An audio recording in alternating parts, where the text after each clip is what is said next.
PFL, back in the news a little bit. Some minor news, definitely flew under the radar in terms of big-time MMA promotions.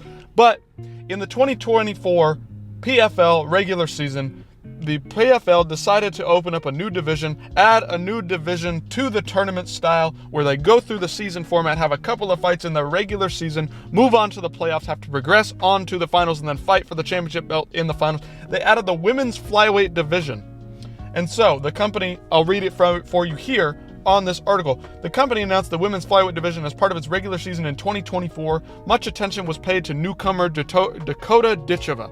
Obviously, they opened up this division because they think that they can make her a star. She obviously is a star. She's young, attractive, and fun. Highlight reels all the time. Great, exciting fighter for sure. How good is she? That's where I start to fall off of their train a little bit here. It's also women's MMA. Can't always have to have the most exciting championship fights, most exciting matchups, knockouts, whatever, anything. Just not a lot of finishes in women's MMA, much less the amount of people that don't really care about women's MMA is growing by the day the more they try to push this stuff on us.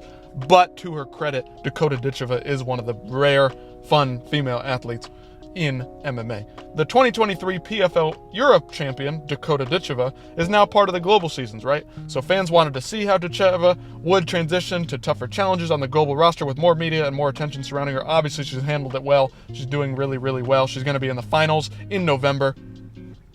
Nothing but success due to some, sketchy matchmaking, we'll just say that. Donn Davis has been given, through the PFL, an opportunity to consider adding more weight classes in the near future. Somebody asked him this question at the press conference this week. Jake Paul was helping with that. Jake Paul, part of the PFL, part-time owner, stakeholder, shareholder, whatever it is, with the PFL, was helping with the press conference between Francis Ngannou and Renan Ferreira, and Donn Davis, one of the president's owners type, came down, was answering a couple of questions. So obviously, like this article says, there's no denying Dakota Ditcheva has had success. This playoff run, really impressive, but who is she really beating? She's not beating top-level talent in the PFL. So somebody asked Donn Davis, like I said, if they would be willing to take up and open more divisions because they've now merged with Bellator. So given the PFL's acquisition of Bellator, here in the article it says, roster in 2024, there will be more eyes on the product with new fighters in the regular season, and that means an emphasis on having the very best talent on the roster. Obviously, I really don't understand why they're not merging the two. Bellator clearly has the second best roster. We've seen most of the Bellator fighters run circles around the PFL guys in this PFL tournament this current season. So why not merge them and create one full brand instead of having a separate Bellator Champion Series? It's just total bullshit. So Donn Davis responds with, "It's a great question. More divisions in our global season is something to look at. We don't want to dilute the product this year in the 2024. Everybody sees how much tougher the season is than the last one once we acquired all the Bellator fighters." Obviously, it's really not been that tough for the Bellator guys. They've kind of just run rampant on the PFL guys. The PFL guys clearly aren't up to snuff when it comes to the Bellator guys. For the most part, there's a few. Brendan Loughnane has certainly impressed as of late as well.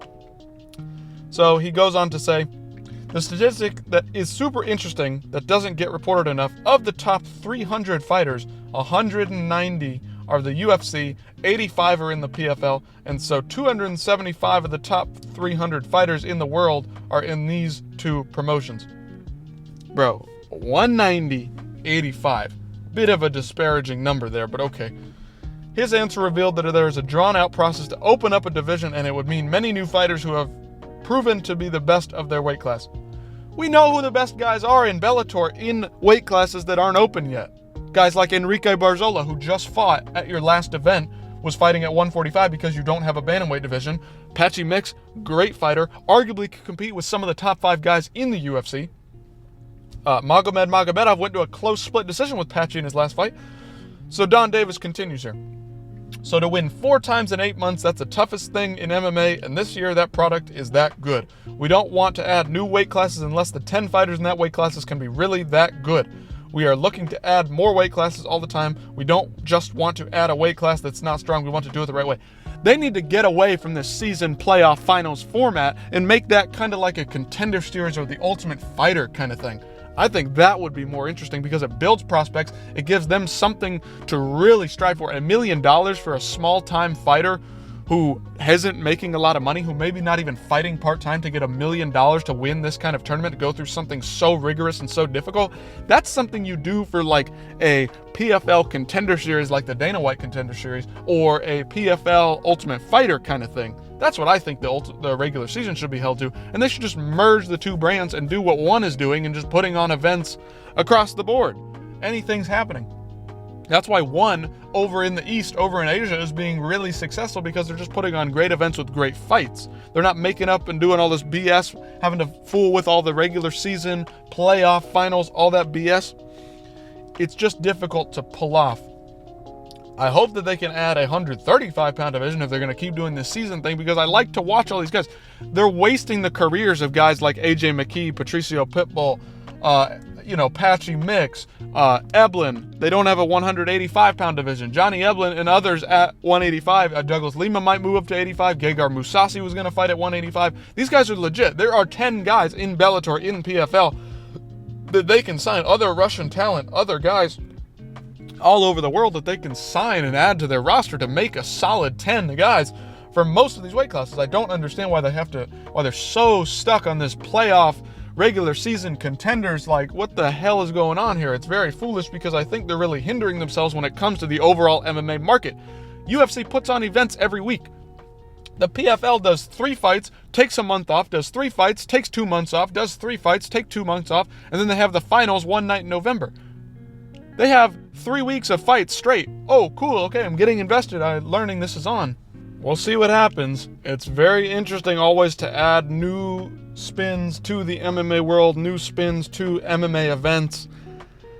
I don't trust the PFL. I think something's weird with them. The whole marketing, everything. They just don't know how to promote big events. They've got a big event with Francis and Renan Ferreira coming up, but they're not really promoting it the right way. I mean, I like the marketing they've got. It's just not getting put out there enough. The fight's coming up soon, month and a half. I mean, I don't know. We'll see what happens. New divisions, new fighters. What's going to happen in the PFL next year, in the future? They're adding a bunch of new around the world divisions, classes, promotions around the world, fighting opportunities for everybody in the PFL around the world. Excited to see what they've got going, what they've got cooking in their back pocket. And we'll see what happens.